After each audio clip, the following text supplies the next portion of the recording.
قرآن کی ایک چھوٹی سی سورت لیکن اتنی طاقتور کہ اس کی شروعات جنگی گھوڑوں کی قسم سے ہوتی ہے اور یہ سیدھا انسان کے دل کی گہرائیوں میں اتر جاتی ہے۔ آئیے آج سورۃ العادیات کے اس گہرے پیغام کو مل کر سمجھتے ہیں۔ اس سورت کا نام ہی ہے العادیات، یعنی سر پر دوڑنے والے، اور یہ نام ہمیں فوراً ایک ایسے منظر میں لے جاتا ہے جو شاید قرآن کے سب سے زیادہ جاندار اور انٹینس مناظر میں سے ایک ہے۔ تو سوال یہ پیدا ہوتا ہے کہ آخر ایک گہرے روحانی پیغام کا آغاز ان سرپٹ دوڑتے ہانپتے ہوئے جنگی گھوڑوں کی قسم سے کیوں کیا جا رہا ہے؟ اس کے پیچھے کیا حکمت ہے؟ چلیں اس راز کو کھولتے ہیں۔ اس سورت کے مرکزی پیغام تک پہنچنے سے پہلے یہ بہت ضروری ہے کہ ہم اس قسم کو محسوس کریں جس پر یہ پوری سورت کھڑی ہے۔ ایک ایک منظر کو اپنے ذہن میں لائیں۔ سب سے پہلی جو چیز ہے وہ ہے آواز۔ آنکھیں بند کر کے تصور کریں، سر پر دوڑتے ہوئے گھوڑوں کے ہانپنے کی آواز۔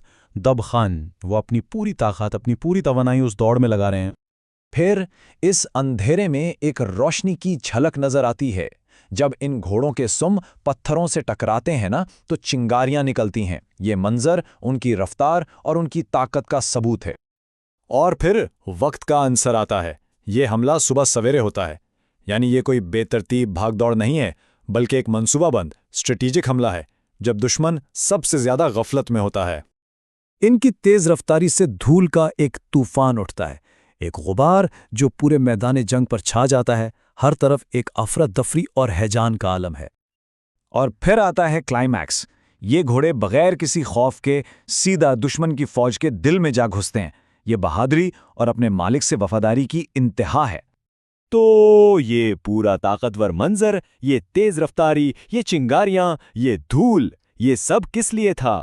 یہ ساری تمید صرف ایک گہری حقیقت بیان کرنے کے لیے باندھی گئی ہے، اور وہ حقیقت انسان کے بارے میں ہے۔ اس جنگ کے میدان کی شدت سے قرآن ایک دم سے رخ موڑتا ہے انسان کے دل کی طرف اور اعلان کرتا ہے یقیناً انسان اپنے رب کا بڑا ناشکرا ہے۔ یہاں جو لفظ استعمال ہوا ہے وہ ہے کنود۔ یہ صرف ناشکری کا عام ترجمہ نہیں ہے۔ کنود اس شخص کو کہتے ہیں جو نعمتوں کو بھول جاتا ہے، احسانات کا انکار کرتا ہے اور ہر وقت صرف اپنی محرومیوں کا رونا روتا ہے۔ اور یہیں پر وہ حیران کن تقابل سامنے آتا ہے۔ ایک طرف وہ وفادار گھوڑا جو اپنے مالک کے لیے جان تک دے رہا ہے، اور دوسری طرف ہے انسان جو اپنے خالق کی دی ہوئی ان گنت نعمتوں کے باوجود اسی کا ناشکرا بنا ہوا ہے۔ اور بات یہیں ختم نہیں ہوتی۔ قرآن کہتا ہے کہ انسان خود بھی اس بات کا گواہ ہے، یعنی ہم سب اپنے دل کی گہرائیوں میں کہیں نہ کہیں اپنی اس حالت کو جانتے ہیں۔ لیکن سوال یہ ہے کہ انسان ایسا ہے کیوں؟ آخر اس ناشکری کی جڑ کیا ہے؟ سورت خود اس کی وجہ بتاتی ہے۔ وجہ یہ ہے مال سے شدید محبت۔ یہ دولت سے، دنیا کی چیزوں سے وہ شدید لگاؤ ہے جو انسان کو اس ذات سے غافل کر دیتا ہے جس نے یہ سب کچھ عطا کیا ہے۔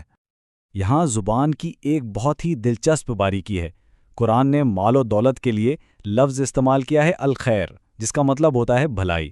گویا انسان مال کو ہی اصل خیر اور اصل بھلائی سمجھ بیٹھتا ہے اور اس کی محبت میں اتنا شدید ہو جاتا ہے کہ حقیقی بھلائی دینے والے کو ہی بھول جاتا ہے۔ تو بیماری کی تشخیص ہو گئی۔ اب سورت ہمیں اس کے حتمی انجام کی طرف لے کے جاتی ہے، ایک بہت ہی سخت وارننگ کے ساتھ۔ سورت ایک جھنجھوڑ دینے والا سوال پوچھتی ہے ان سب سے جو اس غفلت میں جی رہے ہیں۔ کیا وہ نہیں جانتا؟ کیا اسے معلوم نہیں کہ آگے کیا ہونے والا ہے؟ وہ اس وقت کو نہیں جانتا جب قبروں کے اندر جو کچھ بھی ہے سب باہر نکال کر بکھیر دیا جائے گا، اور جو کچھ سینوں کے اندر چھپا ہے وہ سب ظاہر کر دیا جائے گا۔ وہ مکمل طور پر بے پردگی کا دن ہوگا۔ ہر نیت، ہر خیال، ہر راز جو دنیا سے چھپایا گیا تھا اس دن سب کے سامنے کھول کر رکھ دیا جائے گا، اندر باہر ایک ہو جائے گا۔ اور سورت اس حتمی اٹل حقیقت پر ختم ہوتی ہے کہ فرار کا کوئی راستہ نہیں۔ بے شک ان کا رب اس دن ان سے پوری طرح باخبر ہوگا۔ کوئی چیز، کوئی ایک خیال بھی اس سے چھپا نہیں رہے گا۔ تو یہ سورت ہمیں اسی ایک بنیادی سوال کے ساتھ چھوڑ جاتی ہے کہ اس دن جب ہمارے دلوں کے سارے راز کھولے جائیں گے تو ان میں سے کیا نکلے گا، شکر گزاری یا پھر ناشکری؟